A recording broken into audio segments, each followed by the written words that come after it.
Bienvenidos a La Macro en la Mira, una producción original de Demos, Centro Cultural y de Estudios, con Ignacio Truco y Mariano Cubertino.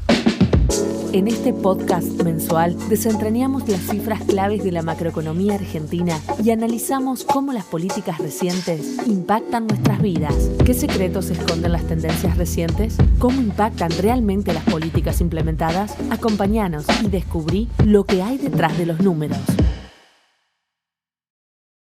Bueno, buenas tardes, buenos días, buenas noches. Tengo un problema, Nacho, naturalmente con el inicio de cada podcast. ¿Cómo se saluda, más aún después de un fin de semana largo? Y no hay horario, digamos, esto se escucha en cualquier momento, así que puede Un ser... saludo a toda la audiencia. La audiencia, sí, no pasa nada.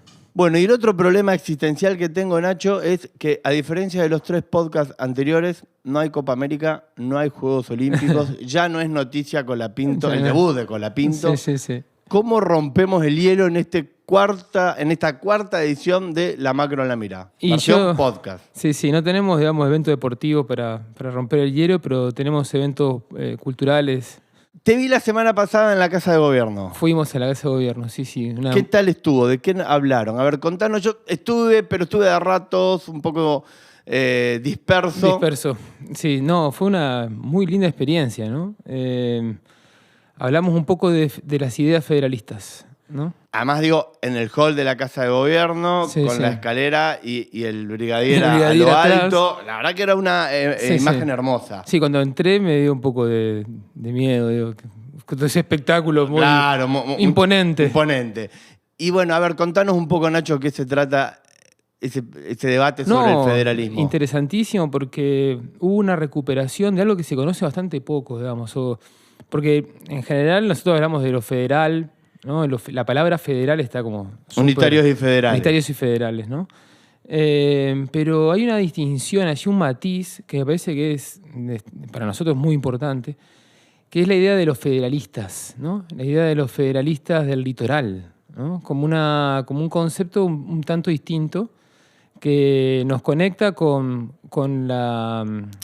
ese proyecto económico, social, político, incluso estatal, que fue la Liga de los Pueblos Libres, esa recuperación, digamos, esa autonomía, esa autodeterminación, podríamos decir, de los pueblos que ocupaban, digamos, desde la banda oriental, Santa Fe, Corrientes, Entre Ríos, Misiones, incluso al otro lado, ¿no? En el Río Grande. Sí, lo que hoy es el sur de Brasil, Uruguay y Paraguay. Entonces ese universo que realmente era muy interesante y que después se solapa históricamente con la Pampa Gringa, con la colonización agrícola. Podríamos decir, Nacho, que en la actualidad esa Pampa Gringa de alguna manera está representada en parte con lo que hoy es la región centro. Podríamos considerar también quizás el interior de provincia de Buenos Aires. Exacto, pero quedémonos por un momento con la región centro. Y por otro lado, esa Liga de los Pueblos Libres, que era toda la región del litoral, se podría emparentar con lo que va a ocurrir en pocos días acá en la ciudad de Santa Fe, que es la firma entre las 6 provincias litoraleñas de la región litoral. Exacto, sí. Yo le digo, hablamos de eso justo después de la charla, que hay como un palincesto acá, ¿no? Un palincesto es un manuscrito, una de esas telas, digamos, donde se escriben varias veces, ¿no? Se borra y se vuelve a escribir. Entonces uno queda como una historia superpuesta, ¿no? Y combinada. Y acá se combinan esas dos experiencias. Y además hay figuras, qué sé yo, por ejemplo, la figura de Urquiza y la Confederación Argentina combina esas dos cosas, porque Urquiza es promotor de la colonización agrícola, es la ilustración en el Río de la Plata, pero también es heredera de ese proyecto, digamos, democrático, republicano y federalista. Y yo uso mucho el término federalista y lo separo un poco de la cuestión federal. ¿Por qué? Porque son ideas muy particulares, digamos, en donde el federalismo era un principio político ordenador que pretendía, digamos, hilvanar dos principios, la república y la democracia, ¿no? Y que había una conexión muy estrecha con lo que pasaba en Estados Unidos, ¿no? Entonces, entre las 13 colonias y, digamos, entre el Mississippi y el Paraná había como una especie de conexión que, bueno, podríamos llamar las ideas federalistas del litoral, y eso está bastante olvidado en la historia. Y es uno de los ejes principales de la Constitución de la Argentina, que en la tensión entre Buenos Aires y los del litoral. De hecho, ¿qué pasó? No para ir a la historia, pero al menos para dejar la pregunta planteada, quizás lo podamos abordar en algún podcast particular, en alguna edición extraordinaria, ¿no? Pero, ¿qué pasó? Que en el norte, en un extremo del continente, la cuenca del Mississippi se terminó convirtiendo hoy en una de las potencias del mundo, y en el otro extremo, las cuencas del Paraná y el Paraguay siguen de alguna manera desconectadas y peleándose entre sí, por decirlo de una manera metafórica, con un país y con un territorio que tiene todo el potencial para ser una gran potencia, pero como hablábamos en los podcasts anteriores, navegan en la mitad de la tabla. Sí, en América del Sur hay conflictos territoriales no resueltos. Digamos, la fragmentación territorial después de la caída del Imperio Español, digamos, ¿no? Esa descomposición histórica en una pluralidad de naciones, y la histórica guerra contra el Paraguay, contra los portugueses, contra el Brasil, impidieron que haya, digamos, una unidad de propósito y coordinaciones que permitan, digamos, generar escala, digamos, de la capacidad de producción, aprovechar las rutas naturales. Entonces vos fíjate que hoy Brasil está haciendo todo lo posible por sacar la producción del Mato Grosso por el norte. Digamos, cuando lo más lógico y natural sería sacar la hidrovía Paraná-Paraguay. O al menos una parte. Entonces tendría que ser una prioridad que la hidrovía Paraguay-Paraná esté integrada, conectada y funcionando. Y en cambio se pagan costos enormes para sacar la producción hoy por Sao Paulo o más posteriormente por el puerto de Belém, ¿no? O por la costa del Pacífico, perdón, a través de Perú-Bolivia. Hacia los mercados chinos. Entonces, y vos tenés la arteria de América del Sur, la tenés desaprovechada. Y te pregunto, Nacho, ¿qué relación tiene un poco toda esta revisión histórica así rápida, fugaz que acabamos de hacer con la actualidad argentina, este nuevo ciclo o proceso de revalorización financiera, donde nuevamente pareciera que el capital financiero y el capital que explota los recursos minerales en el sur argentino parecieran estar marcando, ¿no? Por dónde se encamina al menos una etapa en la historia económica argentina, en la actualidad económica argentina, en realidad, para ser más precisos. ¿Cómo se relaciona eso con estas tierras? Bueno, es que una de las preguntas que tratamos en la conferencia o en esta charla que tuvimos con historiadores y politólogos y bueno, yo que era el representante de los economistas, digamos, era que un poco la macroeconomía argentina, ¿no? Es causa o consecuencia de los problemas regionales, territoriales. O al revés, ¿qué determina qué, ¿no? ¿Qué explica la macro argentina? Claro, es la macro argentina la que nos explica nuestros líos, o la estructura regional explica la macro argentina. Y sus líos. Y sus líos, exactamente. y bueno, por supuesto, la opinión nuestra hipótesis es que la estructura regional es más importante, ¿no? Que determina. Y yo creo que el ejemplo, perdóname que siga con la hidrovía, ¿no? Pero de hecho, Nacho, si hay algo que explica el potencial de Estados Unidos como país, más allá de lo que uno pueda estar a favor o en contra, pero nadie puede negar la potencia. El rol de potencia que juega en el mundo, es como ellos tuvieron la capacidad o la inteligencia de resolver esas difereas regionales. Sí, las resolvieron con una guerra muy importante. Nosotros también. O sea que la guerra no es ninguno de los factor. Dos países la evitó. Exactamente. De hecho, nosotros tuvimos unas guerras civiles muy extensas, digamos. Pero por supuesto, la unidad nacional de Estados Unidos, la participación de las regiones, la integración de las regiones. El reconocimiento de las regiones dentro de la institucionalidad política y económica es muy distinta a la nuestra. Es totalmente opuesta. Nosotros tenemos digamos así como una especie de capital administrativo, cultural, político, financiera, que va ganando cada vez más autonomía, digamos, ¿no? Y como que se va desconectando cada vez más de los intereses nacionales. Y eso viene así desde los últimos 40 años, digamos, ¿no? Incluso yo creo que la Constitución del 94, al darle la autonomía a la Ciudad de Buenos Aires, es un indicador, ¿no?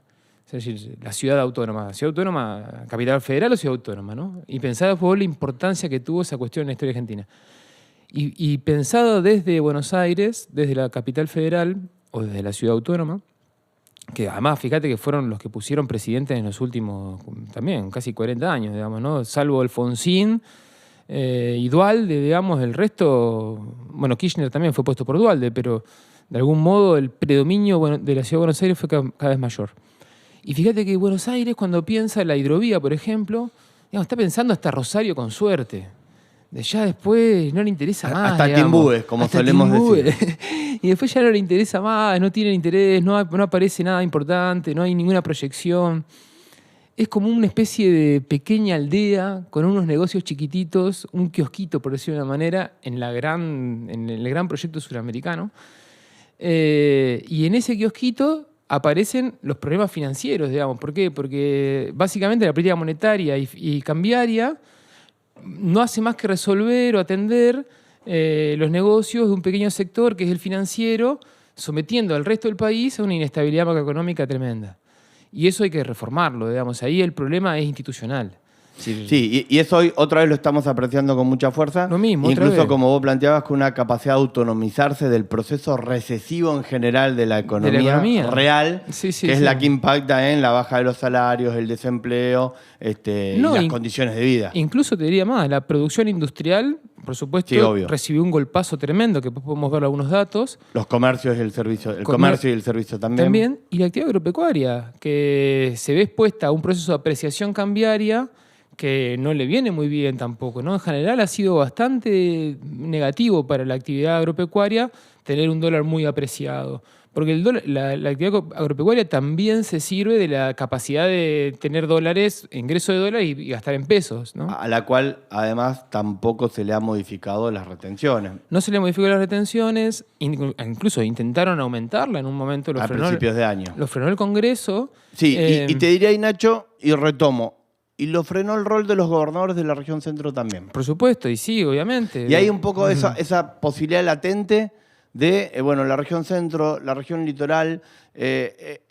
¿Hay condiciones para que las fuerzas políticas, sociales, productivas de este interior del país pueda amalgamar, pueda intentar cohesionar o pueda intentar construir una síntesis de un camino distinto? Yo creo que sí, creo que hay condiciones. O sea, el tema es que a veces, ¿cuándo se activan históricamente, no? Yo creo que se activan cuando hay crisis en el centro, como suele pasar siempre, ¿no? Cuando en el centro hay crisis, en la periferia bailan, digamos, ¿no? Y concretamente cuando básicamente los sistemas de partidos que representaban a la capital federal y el conurbano bonaerense, en frente de todos, digamos, conurbano bonaerense, Cambiemos Capital Federal, implosionan ante Milei, un poco están dejando ahí la posibilidad de que haya una emergencia en la región central. Ahora, ahí te quiero interrumpir y te traigo al hoy. Sin ir más lejos, este fin de semana el Banco Interamericano de Desarrollo felicitó o ve de buen modo la política que está llevando adelante el gobierno nacional y le entrega 3.800 millones de dólares.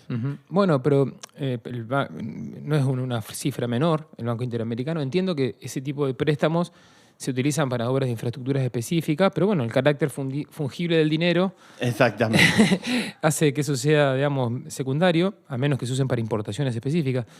Pero bueno, forma parte también de esta estrategia del gobierno nacional de hacerse la mayor cantidad de dólares posible para mantener un tipo de cambio apreciado, con tasas de interés extremadamente altas en el sector financiero. Bueno, justamente eso marcan muchos economistas. A ver, tomando los informes, Nacho, primero fue por el lado de la caída de la actividad económica, la baja de las importaciones, cómo se contó con reservas. Luego vino todo el proceso de blanqueo, que está ocurriendo todavía, y de alguna manera algunos economistas plantean cómo logra el puente financiero. Exacto. Hasta algún crédito. Pero fíjate la paradoja que vos estás diciendo. Estamos yendo de puente en puente. Exacto. Y la pregunta es ¿para qué, no? O sea, ¿con qué objetivo? Porque entran dólares ahora. Primero entraron por la caída de las importaciones. Después entraron por el blanqueo o por el uso de reservas. Ahora la posibilidad de contar con crédito externo. Ponele que el gobierno tome eso es interesante. Supongamos que el gobierno toma los 10.000 millones de dólares del blanqueo, paga deuda externa, baja la tasa de interés o el riesgo país. Y hay un acceso de nuevo al mercado internacional de capitales voluntario, ¿no? Y volvemos a entrar en otro proceso de endeudamiento como pasó con el 2016. Y va a haber un montón de dólares. ¿Y para qué? O sea, ¿cuál es el objetivo Bueno, de eso? eso explica, por ejemplo, Nacho, que sea seguramente más económico, más barato veranear en Punta del Este que Mar del Plata el próximo enero. Va a ser más barato. Y además hay un dato, en general lo que ocurre es que no solamente el turismo, digamos, ¿no? Un ejemplo, obviamente, se pueden dar otros. Pero siempre que el dólar es muy barato, se ponen muy caros los bienes locales, ¿no? O sea, en términos de dólares, nos encarecemos en dólares. Entonces, ¿qué pasa? La caída del consumo durable se empieza a producir, hay aumento de las importaciones, se disparan las importaciones, se dispara el turismo.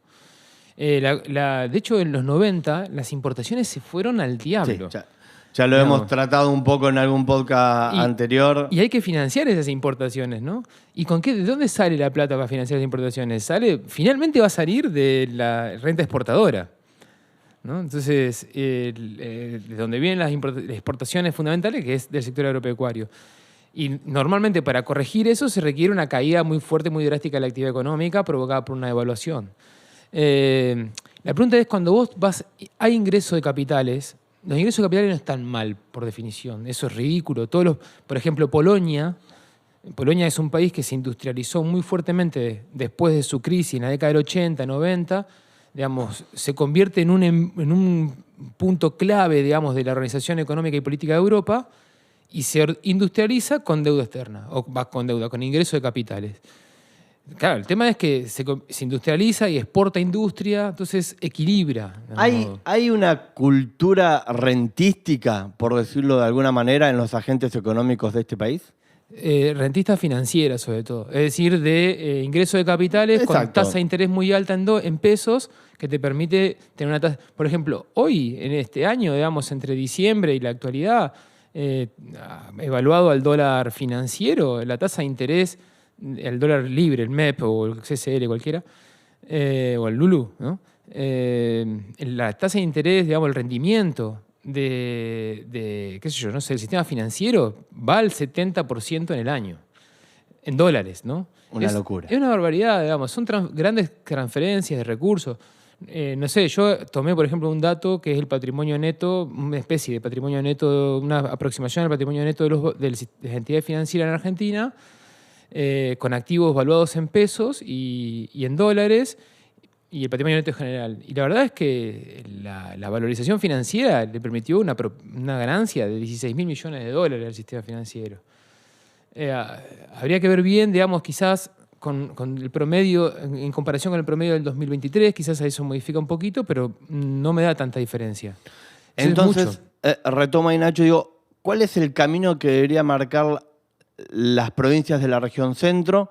Es esa fortaleza en términos de estructura productiva, claro, de actividad económica real, del agro, de la industria, de todo el potencial que tiene, como un contraste, por decirlo de alguna manera, sí. Para graficarlo, con el lobby o el capital financiero. Yo creo que sí, creo que ahí hay un punto político y económico muy importante. Es decir, tener una gestión de la política económica, y en particular monetaria y cambiaria. Después tenemos el conflicto con los industriales, ¿no? Eso, es decir, industria versus agro, que ahí hay una tensión, hay que decirlo. O sea, hay un montón de... La industria consume muchas divisas y la aporta el agro. Y la industria no aporta divisas y las consume, y el agro las aporta y no. Pero hay países que han resuelto esa tensión. Se ha resuelto, y creo yo que esa tensión es compleja, muy profunda, está un poco en el fondo de las cuestiones en Argentina, pero sobre eso se montan los ciclos financieros, que son mucho más inestables, agregan mucha más inestabilidad que este otro conflicto de base, que es industria, importadores versus exportadores. Después veamos si es industria o no es industria. Eso es...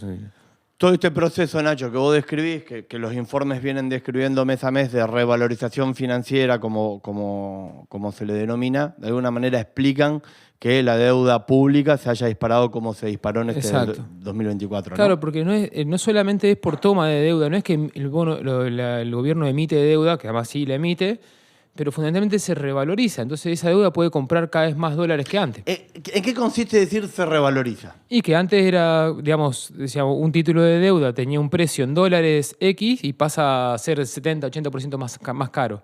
Entonces es un título en pesos. sea, es un activo denominado en pesos, Pero que, de mucho mayor valor en dólares. valor, puede comprar más dólares que antes, digamos. Entonces, si vos tenés un título que valía... Porque el dólar estaba abajo. Claro, baja el dólar e incluso aumenta el precio del título. Entonces, aumenta el precio del título y baja el dólar. Entonces, por eso lo que marcabas antes. Compramos títulos, hacemos tasa y planificamos ya ir de vacaciones a Uruguay o a Brasil y no a la costa argentina o a algún otro lugar. O comprar importados, ¿no? Entonces, después no tenés dólares y esos títulos que antes valían un montón, miran para atrás y no están los dólares que se supone que valen y se produce la corrida y la devaluación. Bueno, y recién hablábamos de alguna manera de los puentes financieros que el gobierno viene logrando. Sí. Yo te cuento lo que están diciendo los primeros analistas sobre el proyecto de presupuesto 2025. Ajá. Básicamente, más deuda para el 2025 en el presupuesto nacional. Sí, yo creo que yo vi ese dato del presupuesto, digamos, más deuda para pagar deuda, había un aumento neto de 2.200 millones de dólares, no me parece mucho dentro del presupuesto, pero el tema es que probablemente no sea así, va a ser mucho más. Y sobre todo, ¿cuál es el destino de esa deuda? El destino Perdón, pero acá yo quiero hacer algo, honor a lo que escucho de largos años de charla con vos. Sí. La deuda en sí mismo, según tu planteo, Nacho, la deuda no es mala. No, al contrario. Es una herramienta, depende para qué lo utilices. Yo creo que hay que aprovechar la liquidez mundial. Cuando hay liquidez mundial y hay plata barata, hay que usarla para... Pero la deuda para hacer infraestructuras. Infraestructura, capacidad exportadora. Vos sos un país periférico. Como país periférico tenés que defenderte con lo que tenés, digamos, ¿no?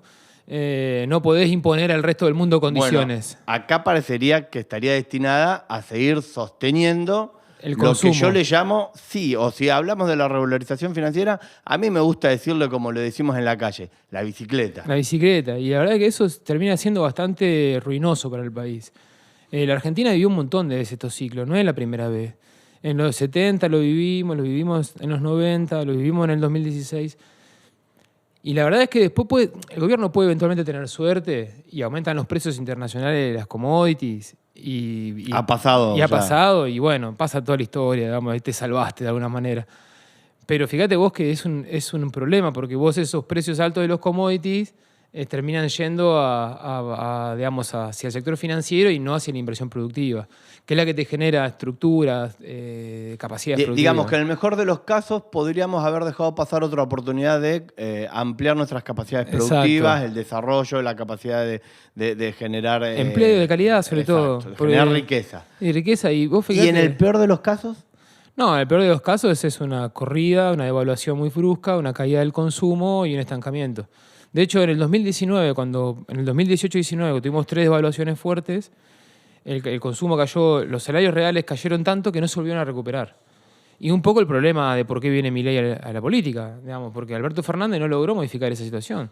Entonces, los salarios están muy bajos, entonces tenés incluso empleados formales pobres. Habría que ver ahí cómo impactó, no en la política de Alberto Fernández, sino en general, digo, Sí. en la economía mundial, el fenómeno de la pandemia. Claro, la pandemia, acá en Argentina, digamos, los datos no indican que haya empeorado mucho. Durante la pandemia, sí a la salida de la pandemia. A la salida de la pandemia, los sectores de informales perdieron un montón de capacidad. Y en relación a los formales. Bueno, y esa es la otra Que característica. ya lo vimos, digamos, en un podcast anterior. En un podcast anterior y lo volví a ver, ¿no? Se sigue profundizando la caída del empleo formal y el aumento del monotributo. Claro, eso sí. La dualización del mercado. Es típico, además, Laboral. en estos procesos de apreciación financiera, la dualidad del mercado laboral es característica, digamos. Es típica, ¿no? Es decir, sectores que les va muy bien. Claro, los que decíamos antes se autonomizan del proceso económico. Exacto. Y sectores a los que le va tremendamente mal. Claro, exactamente, sí. Le va muy mal o en realidad pueden incluso quedarse afuera, digamos, ¿no? En los 90 tuvimos ese fenómeno. Quizás esta vez no ocurra con tanta digamos, violencia eso, pero en los 90 vos empezás a tener gente que estaba afuera del sistema, ¿no? O sea, no tenías planes sociales, no tenías nada. Entonces, eso le apareció el tema de la exclusión social. Bueno, la desafiliación, incluso se hablaba. De hecho, hay un dato no menor, Nacho, ¿no? Que es el aumento que se consolida en estos 10 meses del gobierno de Milei de la asignación universal por hijo. Claro, sí, empieza a Muy aumentar. paradigmático, además, en términos del debate público. No, sí, totalmente. De hecho, fue una de las cuentas públicas que aumentó muchísimo, digamos, dentro del gasto público nacional. Y eso da cuenta también, digamos, de la plasticidad de una cosa es lo que se dice, otra cosa es lo que se hace. O sea, para ser concretos, Milei hablaba de destruir el Banco Central y que el peso era excremento y después, 6 meses después... Y hoy hay un nivel de intervención en la economía... No, por supuesto, un mercado de cambio intervenido, la tasa de interés, digamos, controlada, digamos, definida por el Estado y sobre todo una apreciación del peso tremenda. Ahora, Nacho, vos recién comparabas un poco o hablabas del fuerte proceso de la década del 90 en cuanto a la ruptura del mercado laboral y la cantidad de ciudadanos que fueron quedando excluidos de alguna manera. Sí. ¿Cómo ves el proceso en la actualidad, considerando que Argentina tiene más de casi un 52% de pobreza? Uh-huh.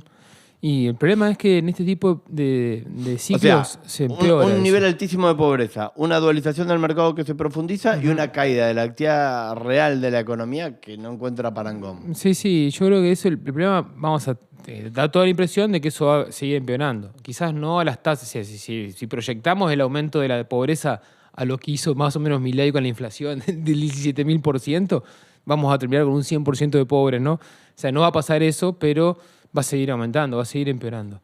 Inevitablemente, con una economía cada vez más dual, más apreciada y con una actividad económica resentida, ¿no? Además, es posible, como decíamos, ¿no?, que pueda haber una entrada de capitales muy masiva y eso permita financiar importaciones y crecer sin comprometer las cuentas externas y mantener la paz cambiaria. Pero eso dura un tiempo y después es pan para hoy, hambre para mañana. ¿Es profundizar la latinoamericanización de Argentina? Aunque sea un poco fuerte ese término, lo entiendo, pero para que... cada vez más parecidos a Latinoamérica, vamos. Claro, vos pensás que cómo se define el subdesarrollo, ¿no? Yo te diría más profundizar los rasgos de una economía subdesarrollada en Argentina. Ok, acuerdo con esa definición. Porque fíjate que sería algo muy parecido también. Es más correcta. Aparece en África, en algunas regiones del sudeste asiático, en América Latina, que son países subdesarrollados. ¿Cuál es la definición del subdesarrollo, para hacerlo simple y breve? Mucha población, poco capital, ¿no? Exacto. Incapacidad para acumular capital. Y acá vamos a Argentina era un país con capacidad para acumular capital. Lo sigue siendo. Lo sigue siendo diferencialmente en comparación con el resto de los países subdesarrollados. Lo es y tiene un atributo clave que es dueño de la tierra, de los recursos, y hay, no sé, millones de personas que viven en ese espacio y producen y se apropian de esas rentas, y eso permite que eso vaya a la producción. La región centro. La región centro, y tenemos que apuntar a que la región patagónica y la región cordillera hagan lo mismo. Digamos, de algún modo se integran los sistemas productivos. Entonces ahí retomo alguna pregunta, algún hilo de este podcast, Nacho. ¿Por dónde deberían pasar los 2 o 3 objetivos centrales de las fuerzas políticas, sociales, productivas de la región centro, al menos? Hablemos de la que nos toca más de cerca, no seguramente la única, pero ¿por dónde debería pasar ese objetivo para de algún modo cambiar la curva y que Argentina deje de ser, o que Argentina, que se va asemejando a un país en vías del subdesarrollo, pueda retomar la senda de la vía del desarrollo? Y bueno, yo creo que hay tres puntos, para mí son clave. Uno es la política financiera monetaria, que es básicamente suspender, digamos, acortar por lo sano con estos ciclos de apreciación financiera, estableciendo reglas que impidan que se vuelvan a ocurrir en el futuro, ¿no? ¿Ejemplo? Y no sé, Guzmán intentó hacerlo con una ley en el Congreso de que para tomar deuda había que pasar por el Congreso. Yo creo que eso es demasiado débil. Desde mi punto de vista, hay que ir a un sistema institucional distinto para el Banco Central. En donde haya, digamos, ya lo sabemos, lo hemos hablado. ¿El punto 2? El punto 2 es la cuestión, digamos, cambiaria. Tenemos que lograr un acuerdo entre importadores y exportadores, ¿no? Eso no puede seguir siendo objeto de una disputa velada, sin un acuerdo de largo plazo. Hay que sentarse en la mesa, charlar profundamente y acordar. Exactamente. ¿Y el punto 3? Y la infraestructura. O sea, nosotros no podemos seguir con una infraestructura tan ridícula como la digamos, que atienda a los intereses de la aldea, de la pequeña aldea que está de la General Paz hacia el Me gusta Atlántico. Siempre el ejemplo, Nacho, hace 60 años que entre Paraná, la capital de la Confederación Argentina, Santa Fe, la cuna de la Constitución, nos seguimos comunicando por el túnel subfluvial. Y no, sí, y tenemos el puente para cruzar una obra el Salado. majestuosa, pero, Sí, sí. pero que en 60 años no hayamos podido actualizarnos en términos de conexión, habla a las claras de la necesidad de infraestructura. Pero más vale, incluso si uno ve, digamos, todo lo que es caminos rurales, infraestructura, digamos, de digital, ¿no? De conectividad digital en el mundo rural. Nosotros llevamos los acueductos al norte hace relativamente poco, lo hizo Hermes Wiener, Bonfatti y Lifshitz, digamos. Todavía la Ruta 19 tiene una sola vía desde Córdoba en adelante. O sea, el puente para cruzar el Salado, Santa Fe, Santo Tomé, digamos, ¿no? Bueno, y podríamos seguir enumerando... Los puertos, ¿no? El sistema de puertos que está todo explotado en torno a Rosario. Bueno, ni hablar las rutas que están destruidas, digamos, ¿no? El ferrocarril. La Argentina no tiene un ferrocarril decente. Bueno, lo tiene en algunos tramos que solamente están destinados a la... Y ahí, Nacho, si me permitís, y para ir cerrando, quedan muchas puntas abiertas que seguramente iremos tratando en los podcasts siguientes. Hay una cuestión ahí de la historia, la cuestión federal, cómo juega con la actualidad, que me parece que quizás podríamos armar un podcast particular para atenderla.